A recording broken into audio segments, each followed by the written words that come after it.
राज्य महिला आयोगाच्या अध्यक्षपदाचा दुसऱ्यांदा चार्ज घेतल्यानंतर आज माझी पहिलीच मीटिंग ही पुणे पोलीस आयुक्तांबरोबर झाली। जवळजवळ 1 तासाच्या या बैठकीमध्ये स्वतः पोलीस आयुक्त, क्राईम ब्रांचचे ॲडिशनल CP, त्याचबरोबर सर्व विभागाचे अधिकारी यांच्या समवेत ही मीटिंग पार पडली। यामध्ये प्रामुख्याने बोबदेव घाटातल्या घटनेच्या संदर्भात सविस्तर चर्चा झाली। पण घटना घडू नयेत तर यासाठी काय उपाययोजना केलेल्या आहेत, काय कराव्या लागतील आणि कोणत्या प्रोसेसमध्ये आहेत या सविस्तर चर्चा ही आयुक्तांनी केली।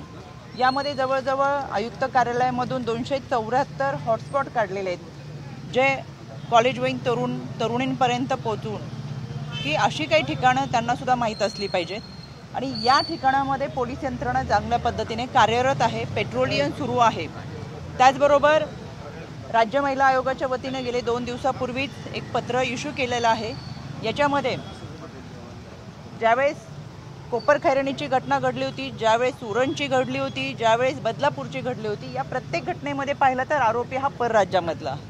त्यावेळेस देखील मी सांगितलं होतं आणि गेले 2 दिवसापूर्वी देखील आम्ही पत्र दिलेलं आहे की प्रत्येक पोलीस स्टेशन आणि त्या पोलीस स्टेशनच्या अंतर्गत येणाऱ्या भागामध्ये ज्या सोसायट्या असतील, काही ग्रामीण भागामध्ये ग्रामपंचायती असतील, इथपासून प्रभाग, वॉर्ड या सगळ्याच ठिकाणी व्यवसायाच्या निमित्तानं, नोकरीच्या निमित्तानं, शिक्षणाच्या निमित्तानं बाहेर राज्यातून येणाऱ्या व्यक्तीचं कॅरेक्टर सर्टिफिकेट जमा असलं पाहिजे, त्याची माहिती असली पाहिजे। किंबहुना त्या भागामध्ये राहणाऱ्या नागरिकांनी आपल्या घराजवळ नवीन राहायला आलेल्या नागरिकाची माहिती ही पोलीस स्टेशनला कळवली पाहिजे। कारण की या बोबदेव घाटातल्या घटनेमधले 3ही आरोपी हे परराज्यातले आहेत। या घटनेमुळे आणि आत्तापर्यंत घडलेल्या घटनांमुळे महाराष्ट्राची सातत्याने बदनामी होत असते आणि म्हणून बाहेरून येणारा माणूस ज्यावेळेस महाराष्ट्रामध्ये अशी कृत्य करतो त्याला कुठेतरी आळा बसेल। कारण की या आरोपींमध्ये घडलेल्या घटनांमध्ये बहुतांश आरोपींचं बॅकग्राऊंड हे क्रिमिनल आहे, जेणेकरून त्यांच्यावर लक्ष ठेवता येईल किंवा काही कारवाई करता येतील। त्याचबरोबर CCTV कॅमेरे बसवण्यासाठीचा GR देखील निघालेला आहे। मग तो शाळा कॉलेजच्या कॅम्पसमध्ये असेल, गर्दीच्या ठिकाणी असेल, मंडई असेल, हे अशा ठिकाणी, बाजारपेठा असतील, अशा ठिकाणी CCTV कॅमेऱ्यांची लवकरात लवकर अंमलबजावणी होतीये। दुसरा मुद्दा या ठिकाणी आयोगाच्या वतीने मांडण्यात आला, पुणे शहरामध्ये अनेक ठिकाणी स्ट्रीट लाईटच्या संदर्भात काही पत्र आयुक्त कार्यालयामधून महानगरपालिकेला दिले। 2 दिवसामध्ये पुणे महानगरपालिका आयुक्तांची देखील मीटिंग घेऊन संबंधित विभागामध्ये जिथं जिथं त्यांनी सांगितलेत की अंधार होतोय, बोबदेव भागातल्या घटनेमध्ये सुद्धा आपण पाहिलं तिथं कुठे ज्या भागात घडली तिकडे स्ट्रीट लाईट, परत साधी घटना घडली ती रस्त्यापासून खूप आतमध्ये होती, तिथे CCTV कॅमेरे किंवा लाईट नाही आहे आणि त्याच्यामुळे आरोपी पकडण्यासाठी झालेली दिरंगाई असेल, कारण की तपास करण्यासाठी हातामध्ये कोणतेच पुरावे नव्हते। तर असं घडू नये याच्यासाठी महानगरपालिकेला देखील 2 दिवसामध्ये बैठक घेऊन या संदर्भातल्या सूचना की जिथं अंधार आहे किंवा अशा ठिकाणी घटना घडू शकतात याची कल्पना आहे, अशा ठिकाणी चांगल्या पद्धती सुविधा देण्याचा प्रयत्न करतोय।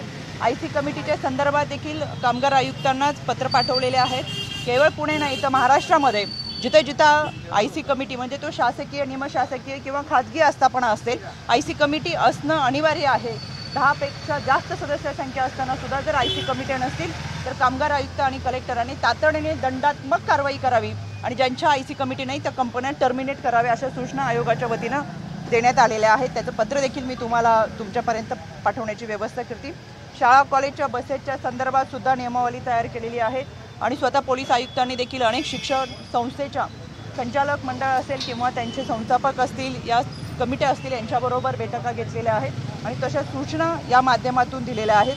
त्याचबरोबर बीट मार्शल, दामिनी पथक हे शाळा कॉलेजच्या कॅम्पसमध्ये प्राईम टाईममध्ये उपस्थित राहतील, तशाही सूचना या सगळ्यांना दिलेल्या आहेत। पण आता सध्या शाळा बाहेरून या बोबदेव घाटातल्या घटनेमध्ये संबंधित पीडिता देखील ही सुरतची आहे आणि त्या मुलीसोबत असलेली व्यक्तीसुद्धा ही जळगावची होती। म्हणजे पुण्यात शिक्षणासाठी आलेल्या विद्यार्थ्यांनी इतक्या रात्रीच्या ठिकाणी जाताना कोणत्या ठिकाणी जावं, कोणत्या ठिकाणी नाही गेलं पाहिजे, साधारणतः अशी माहिती या विद्यार्थ्यांना नसती।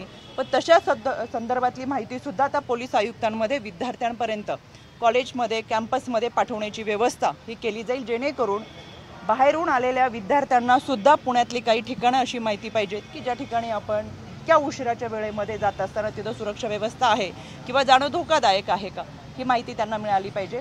अशी एकंदर सगळ्याच गोष्टीवर या निमित्तानं चर्चा करण्यात आलेली आहे। बोबदेव घाटातल्या घटनेच्या संदर्भात पोलिसांनी 2 आरोपीला अटक केली। त्याच्यामध्ये एक आरोपी उंडरीमधूनच अटक केलेला आहे, एक आरोपी प्रयागराज उत्तर प्रदेशमधून अटक केलेला आहे आणि तिसरा आरोपी हा मध्य प्रदेशमध्ये आहे। तर त्याच्याकडे मोबाईल नसल्यामुळं त्याचं जे ट्रेसिंग झालं ते नागपूरपर्यंत झालं, तिथून पुढे तो मध्य प्रदेशमध्ये असल्यामुळं तर तिसरा आरोपी सापडेल। आणि गँगरेपमध्ये साधारणतः जे काही हे आरोपी असतात तर त्याच्यामध्ये हा तपास क्राईमचे शैलेश बलकवडी करतात। त्यांच्याबद्दलचा अनुभव माझा कोल्हापूरच्या घटनेमध्ये चांगला आहे, मला आवर्जून तुमच्या माध्यमातून सांगता येईल, कारण की बऱ्याच वेळा असं होतं की आरोपींना शिक्षा होती का नाही। पण खोची गावामध्ये कोल्हापूरच्या एका अशाच 2.5-3 वर्षाच्या मुलीवर रेप झाला आणि मर्डर झाला, त्याचा तपाससुद्धा शैलेश बलकवडींनी केला होता आणि आरोपीला फाशीची शिक्षा झाली होती। यामध्ये स्वतः आयोग म्हणून मी भेट दिली होती, फास्ट ट्रॅकवरती आम्ही ही केस घेतली होती, तातडीने चार्जशीट दाखल केली होती, पण नंतर दयेचा अर्ज आणि यामुळे ती शिक्षेमध्ये तिहेरी जन्मठेप देण्यात आली। त्याच्यामुळे आत्ताच्या या घटनेमध्ये तिसरा आरोपी पकडला जाईल आणि या आरोपींना फाशीची शिक्षा होईल, याच्यासाठी राज्य महिला आयोगाच्या वतीने देखील पाठपुरावा केला जाईल। हो, ही फास्ट ट्रॅकमध्येच घेतोय आपण। मॅडम, या आरोपीवरती यापूर्वी सुद्धा यांनी गँगरेप केलं होतं आणि त्यांची सुटका झाली होती। भिगवण पोलीस स्टेशनला त्यांच्या विरोधात 2019ला गँगरेपचा गुन्हा आहे, गोव्यामध्ये पण यापूर्वी गँगरेप केलेला आहे, सुटका होती, त्यामुळे काही कठोर असं कायद्यामध्ये तरतूद करणार आहे। आत्ताच्या भारतीय न्याय संहिता या नवीन घटना ज्या संसदेमध्ये पारित करण्यात आलेल्या आहे त्यानुसार आत्तापर्यंत ज्या कलमांमध्ये त्रुटी राहिल्या त्या दुरुस्त करून नव्यानं आपल्याकडे कायदा आता पारित झालेला आहे। त्याच्यामुळे अतिशय कडक कारवाई या सगळ्या घटनांमध्ये होईल। इथून मागेही अनेक गोष्टी अशा होते की आपल्याला वाटत होतं आरोपीला याच्यामध्ये चांगल्या पद्धतीची शिक्षा व्हावी, पण आत्ता अगदी DVमध्ये सुद्धा आणि या रेप केसेसमध्ये सुद्धा भारतीय न्याय संहितेने नव्याने दिलेल्या कलमानुसार अतिशय कडक कारवाई ही आरोपींमध्ये होईल। त्याच्यामुळे इथून मागे ज्या त्रुटी होत्या त्या आता दुरुस्त करण्यात आलेल्या आहेत आणि या दुरुस्त कलमांनुसार ही कारवाई केली जाईल। फास्ट ट्रॅकचं तुम्ही बोललात, पण पुणे जे कार्यालय आहे किंवा कोर्ट आहे त्याच्यात पॉस्कोचे केसेस चालवणारं एक निश्चित कोर्ट नाही आहे आणि केसेस खूप आहेत, 3600 काहीतरी केसेस आहेत, तर या केसेस लवकर चालवायसाठी काहीतरी बोलण्यात आलं? नक्कीच, कारण की कोणत्याही घटनेच्या संदर्भात फास्ट ट्रॅक क्रिएट करताना जिल्हा सत्र न्यायालयाच्या माध्यमातून ते कोर्ट क्रिएट केलं जातं आणि तो तपास फास्ट ट्रॅकवरती घेतला जातो। इतर केसेस ह्या कोर्टाच्या माध्यमातून चालवले जातात, त्याच्यामुळे अशा केसेस लवकरात लवकर फास्ट ट्रॅकच्या माध्यमातून जावं आणि आरोपीला शिक्षा आणि पीडितेला न्याय व्हावी ही भूमिका मांडण्यात येते। त्याच्यामुळे त्याच्यासाठी आम्ही निश्चितपणाने प्रयत्न करू। नुकतीच तुमची नियुक्ती झाली, त्यानंतर खरं तर राजकीय विधान परिषदेच्या निवडीवरून राजकारण तुमच्या पक्षामध्ये आलं, तुमच्या निवडीवर ॲक्शन घेण्यात आले, तुमच्यापर्यंत पोहोचले असेल खरं तर शहराध्यक्षांनी राजीनामा देण्याची तयारी दर्शवली आणि त्यांचं म्हणणं होतं की एकाला वेगळा न्याय आणि दुसऱ्याला वेगळा न्याय का दिला जातोय पक्षामध्ये? मला असं वाटतं की त्यांच्या शहराध्यक्षाची नियुक्ती होत असताना रुपाली चाकणकरनी पक्षाला शिफारस केली आणि नियुक्तीपत्र देईपर्यंत रुपाली चाकणकर एक भगिनी म्हणून त्यांच्याबरोबर होत्या, पण त्यांच्या अशा पद्धतीची वक्तव्य जी आलेत ते मला काही समजलं नाही, पण मी सविस्तर माहिती घेतो। तुम्हाला विधान परिषदेची अपेक्षा होती? अपेक्षा म्हणजे तीन सदस्य हे आमच्या पक्षाकडून, म्हणजे तुम्हाला सगळ्यांना माहिती आहे 12 राज्यपाल नियुक्त्यांच्या जागा होत्या, पण 7च घेतल्या गेल्या, पण 3 सदस्य जर आमच्याकडून गेले असते तर एक महिला म्हणून ती संधी मला मिळाली असती, कारण की माझं नाव सुरुवातीपासून यादीत होतं, पण 2 सदस्य असल्यामुळे कदाचित पुन्हा एकदा राज्य महिला आयोग देण्यात आलं। पण या गोष्टीवर मी समाधानी आहे, एक चांगल्या पद्धतीचं काम करण्याची संधी मिळाली, कारण की पूर्वीच्या 3 वर्षाच्या कालावधीमध्ये मला जो कालावधी मिळाला त्याच्यामध्ये 14 ते 16 महिने हे कोविड कालावधीमध्ये गेला आणि उर्वरित कालावधीमध्ये संपूर्ण राज्यभरामध्ये जनसुनावणी असेल किंवा चांगल्या पद्धतीचं काम केलं आणि पक्षश्रेष्ठींना कदाचित तो विश्वास वाटला, महायुती सरकारला विश्वास वाटला आणि म्हणून सत्तेत आणि विरोधात 3 वर्ष अतिशय चांगल्या पद्धतीची काम करणारी संधी या आयोगाच्या माध्यमातून मिळाली। त्याच्यामुळे ही परत एकदा संधी दिली त्याबद्दल मी महायुती सरकारचे आणि पक्षश्रेष्ठींचे मनापासून आभार व्यक्त करतो। खडकवासल्यातून आपली चर्चा नावाची होती, आपण दरम्यान सांगितलं होतं, पक्षाकडून दावा देखील केला जात होता, आता तो दावा राहणार आहे का? आता तुम्हाला आयोगाचं पद मिळालं? मी 2019ला देखील पक्षाकडे उमेदवारी मागितली होती, पण ज्या दिवशी माझी मुलाखत होती त्याच दिवशी मला सकाळी प्रदेशाध्यक्षपद देण्यात आलं आणि त्यामुळे त्यावेळेस देखील ती संधी गेली, म्हणून 2024ला आपण निवडणूक लढणार म्हणून 5 वर्षामध्ये ग्रामीण भाग असेल, शहरी भाग असेल, या खडकवासला मतदारसंघामध्ये अतिशय चांगल्या पद्धतीचं काम केलं। पण हे करत असताना आता महायुती म्हणून आम्ही सगळेजण एकत्र आहोत आणि महायुती एकत्र असताना सुद्धा आम्ही सगळे नगरसेवक खडकवासला मतदारसंघातले आणि त्या आमचे ज्येष्ठ पदाधिकारी यांनी दादांची 2-2.5 महिन्यापूर्वी भेट घेऊन हा मतदारसंघ जर राष्ट्रवादीला सोडून घेता आला तर जरूर घ्यावा, तिथून आम्ही उमेदवारी मागतोय असे देखील पत्र दिलं.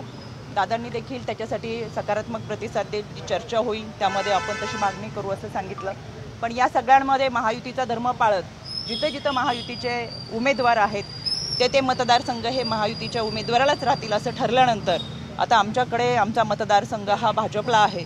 त्याच्यामुळे महायुती म्हणून आम्ही त्यांचा धर्म पाळू आणि त्या भागातले जे कोणी उमेदवार देतील त्यांच्यासाठी काम करू. तुमच्याच पक्षातले रुपाली पाटील झाले किंवा दीपक बोंडरे झाले, सातत्याने असं म्हणतात की एकाच व्यक्तीला सातत्याने प्रोत्साहन दिलं जातं किंवा पद दिलं जातं. आमच्याकडे संपूर्ण महाराष्ट्रामध्ये फार मोठी महिलांची संघटना आहे आणि संघटनेमध्ये जेवढ्या महिला 3-3.5 हजार महिला ज्या काम करतात त्या प्रत्येकीला पद आहे. पद देताना आमच्यातल्या ज्या काही महिला आहेत त्या आमच्या काही जिल्हाध्यक्ष शहराध्यक्ष DPDC वरती आहेत. काही महिला त्या विभागामध्ये प्रवक्ते म्हणून आहेत. अशा जिथं जिथं संधी मिळेल तिथं तिथं त्यांना ते काम करण्याची संधी देण्यात आलेली आहे. त्याच्यामुळं बाहेरून येऊन एखादी व्यक्ती की पक्षाची फारशी ध्येय धोरणं माहीत नसतात, एक वैचारिक बैठक माहीत नसते, आपण कोणता अजेंडा घेऊन जावा, आपल्याला पद दिलं तर त्या पदाचा वापर हा पक्षाच्या ध्येय धोरणाच्या संबंधात किंवा ती पक्षाची बाजू समाजामध्ये मांडण्यासाठी करावी. आयोगाचं पद 3 वर्षाचं आहे का 5 वर्षाचं हे सुद्धा ज्यांना माहीत नाही त्यांच्या वक्तव्यांकडे फार गांभीर्यानं पाहावं आणि लक्ष द्यावं असं मला बिलकुल वाटत नाही. शेवटी पक्षश्रेष्ठी निर्णय घेतात. पक्षाला वाटलं रुपाली चाकणकर आयोगाचं पद लिलया पेलू शकते, महिलांना न्याय देऊ शकते आणि म्हणून परत एकदा ह्या पदाची संधी दिली. ज्यांना वाटतं आपल्याला पद मिळावं त्यांनी तालुकाध्यक्ष, शहराध्यक्ष, प्रदेशाध्यक्ष आणि अशा वेगवेगळ्या संघटनेत काम करत संघटना जोडावी, पक्ष वाढवावा. 100% पक्ष त्यांना न्याय देईल. महिला आयोग नीट काम करत नाही असं अनेक विरोधकांकडनं बोललं जातं दरवेळी. विरोधक कोणत्याच गोष्टीचं कौतुक करत नाही. विरोधक असतातच त्याच्यासाठी. त्याच्यामुळे कोणतंही चांगलं काम केलं, कोणत्याही चांगल्या योजना आणल्या, कोणताही चांगला रस्ता बांधला बोललं जातं तर विरोधकांची भूमिकाच असते की जो विरोधात असतो त्याने विरोध करायचा आणि विरोधकाची भूमिका पार पाडतात. हेच विरोधक कधीतरी सत्तेत होते आणि संजय गांधी निराधार योजना ज्यावेळेस ते सत्तेत असताना आणली त्यावेळेस ती चांगली वाटत होती. आता तशीच लाडकी बहीण योजना आणली ती आता विरोधकांना वाईट वाटते. पक्षातील लोकांचं हे म्हणणं आहे की प्रदेशाध्यक्षपद असेल की रुपाली चाकणकर किंवा विधान परिषद असेल की रुपाली चाकणकर किंवा अन्य काय महिला आयोगाचं पद असेल की रुपाली चाकणकर, इतकं मेहरबानी रुपाली चाकणकरांवर का असा आरोप केला जातो? मी अगदी बचत गटापासून संघटनेचं काम केले, त्याच्यामुळे उत्तमरित्या महाराष्ट्रातली संघटना सांभाळली. त्याच्यामुळे मला प्रदेशाध्यक्ष पद देण्यात आलं. सुरुवातीला दादांनी जो निर्णय घेतला पहिल्या दिवशी दादांच्या निर्णयासमवेत आलो त्यावेळेस मला ते प्रदेशाध्यक्ष पद मिळालं. राहिला आयोगाचा विषय तर आयोगाचा विषय एकत्र असतानाच मिळालेलं होतं आणि ते संविधानिक पद असल्यामुळे 3 वर्ष पूर्ण केले जातात. त्याच्यात किती टीका केली, कोणी काही सांगितलं पद काढून 1.5 वर्ष द्या असंही काही कमी ज्ञान असल्यामुळं किंवा अभ्यास कमी असल्यामुळं अशी वक्तव्य काहींनी केली की 1.5 वर्षाची पदं वाटप केली पाहिजे. मला हसू येतं अक्षरशः. संविधानिक पदं ही त्या कालावधीमध्ये ठरलेली असतात. पण हे अशा पद्धतीने पक्ष बोलत नाही, महिला बोलत नाही, एखादी व्यक्ती बोलते तर मला असं वाटतं त्याला फार गांभीर्याने घेण्यात अर्थ नसतो. ती वृत्ती आपल्यासमोर दिसून येते की ती असूया आहे. तर त्यांच्या अशा लोकांवरती कारवाई व्हावी म्हणून पक्षामध्ये तुम्ही नेतृत्वाला सांगणार आहे का की असे आपल्याच पक्षामध्ये लोक टीका करतात? मला असं वाटत नाही पक्षाला काही सांगावं. पक्षाला सगळ्या गोष्टी माहिती असतात. योग्य वेळ आल्यावर योग्य निर्णय पक्ष घेत असतो. धन्यवाद. उमेदवारांची यादी मला असं वाटतं उमेदवारांची यादी आता हे 7 जागांवरती उमेदवार दिले. तिन्ही पक्षांनी एकत्र येऊन काही निर्णय घेतला असेल आणि आता निवडणुकीला सामोरं जात असताना सगळ्या क्रायटेरियामध्ये प्रत्येक पक्षाला अनेक उमेदवारांची मागणी आहे. तर आमच्या पक्षाकडे 3 जागांसाठी 72 अर्ज होते. शेवटी पक्षाला सुद्धा निर्णय घेताना अवघड जातात येत आणि त्याच्यासाठी हा सगळा समतोल ठेवण्यासाठी कदाचित निवडणुकीनंतर शेवटी विधानसभेच्या निवडणुकीनंतर सत्ता येणार आहे ते महायुतीचीच येणार आहे. त्याच्यामुळे राहिलेलं जागा वाटप हे सत्ता आल्यानंतर होईल असं मला वाटतं. शेवटचा प्रश्न, आता तुम्हाला दुसऱ्यांदा संधी मिळते तर या दुसऱ्यांदा संधीमध्ये महिलांवर जे अत्याचार होतात त्यांच्याबाबत तुम्ही काय उपाययोजना राबवणार आहे, वेगळी भूमिका यात? म्हणूनच मी सांगितलं मला कालच पदभार मिळाल्यानंतर पहिलं पत्र माझं आता 3 वर्षाचा प्रचंड मोठा अनुभव आयोगाच्या माध्यमातून आलेला आहे आणि हा घटनांकडे गांभीर्याने पाहत असताना आज 1 तासाची मीटिंग ही पुणे पोलीस आयुक्त आणि संबंधित सर्व अधिकाऱ्यांसमवेत झाली.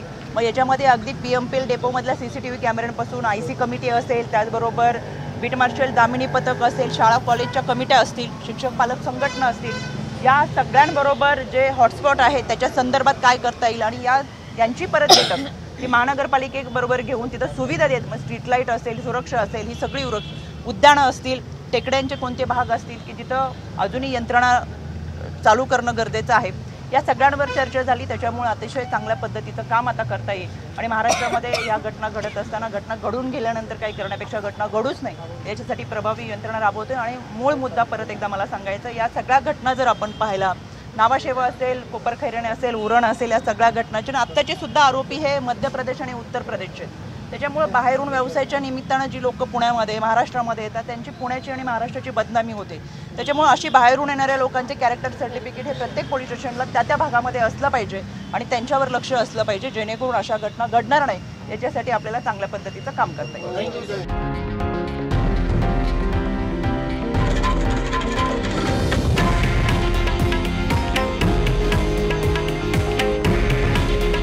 हे आहे देशातील नंबर 1 न्यूज नेटवर्क आणि आपण पाहत आहात TV9 मराठी.